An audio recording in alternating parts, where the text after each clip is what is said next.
What's going on, y'all? It is me, Psychic Charm, and the Celtics traded Jaylen Brown to the Philadelphia 76ers in exchange for Paul George, 2 first-round picks, and 2 second-round picks. Can't forget the 2 seconds. What a surprising trade. I mean, when I saw this, my first reaction, and it aligns with most people's reaction, it appears, is that I thought that Shams, I know Shams wasn't getting hacked. It just felt so odd seeing that return. Like when I saw the picture of Brown in a Sixers jersey and Paul George, it was a truly what the fuck moment. This is really happening for Jaylen Brown, the guy who won a Finals MVP, second team All NBA last year, led the Celtics to the 2 seed. This is the return, and there's a lot of context behind it. And I don't believe this is what his normal return value is. I really think that there had to be something going on at this point. 100%. There had to be something going on between Brad Stevens or Jaylen Brown and the whole organization. There was just something going on there between Brown and the Celtics. There's no way Jaylen Brown is going for less picks than Walker Kessler or Mikal Bridges. It makes no sense. He only went for 2, and he's one of I would say the 15 best players in the NBA. I think that's fair to say. He only goes for 2. This isn't normal. This is not a normal transaction.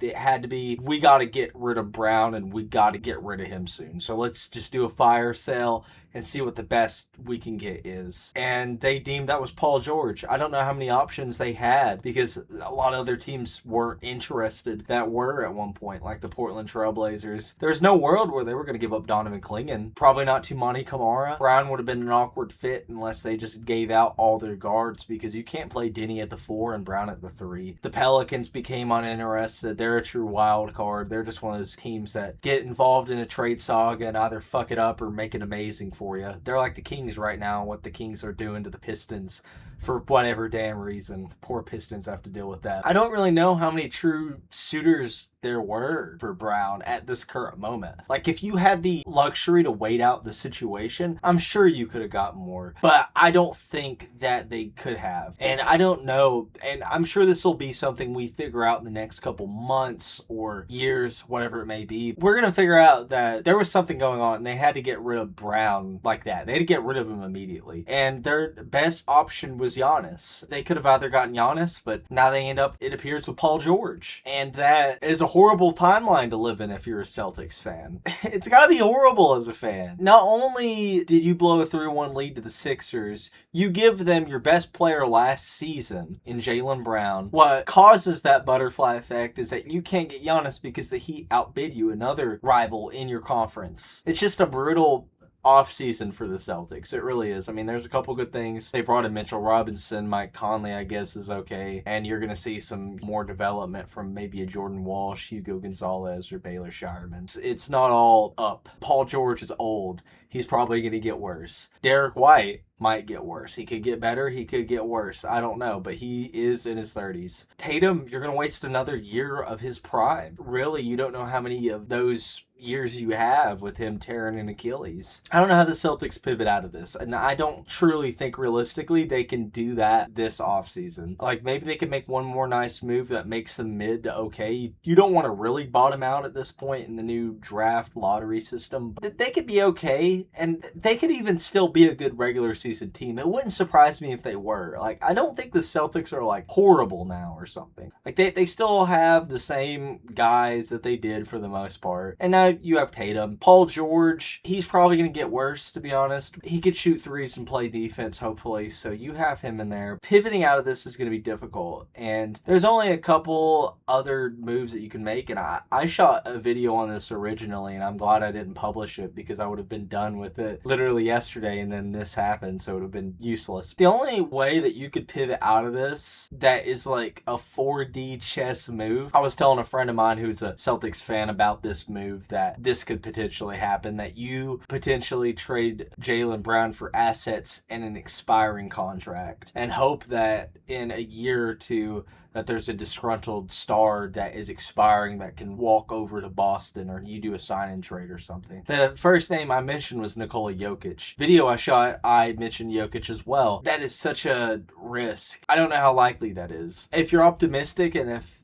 Celtics fans want hopium. Denver doesn't look like they're going to get better. Miami stole Tim Hardaway Jr. The West is only getting better. It is possible that Jokic could be a free agent as soon as next season because of he has a player option. Or even the year after that, he opts into a player option and he doesn't sign an extension. And there's a couple other guys like Luka Doncic that you could hope that is the case for them as well. Problem is that it's such a gamble because what kills that dream at any moment is when those guys put ink to paper and they sign an extension. Ultimately, I don't think it's a great plan to bank on, but it's a prayer they have, and Paul George gives them that prayer because he is a max guy that's gonna be expiring. I imagine he takes a player option next year because it's max money. You're gonna at least have that in your back pocket, which if you can find the right disgruntled star or something and you have assets. I know it seems bad now, but I mean, that's what we did in Miami. We maintained a winning culture. You know, we've developed guys that, like a Jaime Jaquez Jr., we kept our draft picks for the most part, unless we got screwed over in the Terry Rozier trade because the Hornets knew he was sports betting. We maintained most of our assets and increased the value of our assets because we weren't a completely awful team. We weren't amazing, but we weren't awful. And those guys were young, and there's potential in a Khalil Ware or a Kasparas Yakachonis. So maybe the Celtics can get to something similar to that, where you have a big expiring contract, you have picks, and you have young players.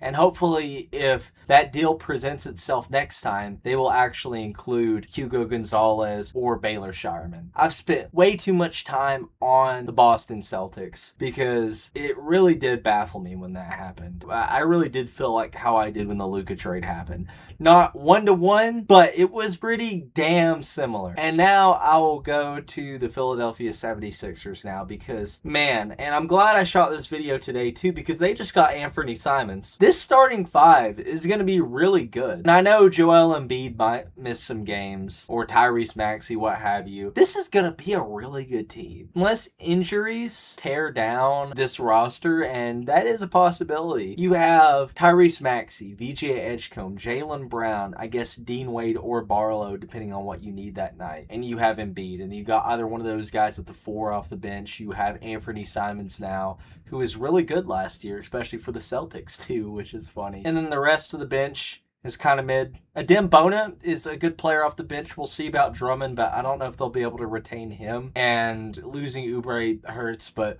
obviously if you can essentially get rid of Oubre and Paul George and upgrade to Jaylen Brown, I would say do that any day of the week, especially when you only give up 2 first-round picks in 2 seconds. Like, that's amazing. And this team, I feel like, is going to be good for a while now. And this team really, if they can prove themselves to be something, it might be one of the teams in the Eastern Conference for the next 5 years, even longer than that, seeing how VJ Edgecombe and his potential might be. I don't know where I rank them right now in the East, and I don't know if they're fully done, but wow, that is an A-plus move. For the Celtics, contextually, I understand, but it looks like an F. That looks like an F for the Celtics. Contextually, I feel like they probably had to trade Brown. So contextually, I give them like a solid just D. I give them a D, because there's no way you were going to win this trade. But I can understand context, and they had to get rid of him. And I'm sure that's what we're going to figure out in the next couple months. And if they didn't have to, and there wasn't as much tension as we thought, then I'm going to be even more stunned. The Sixers obviously get an A+.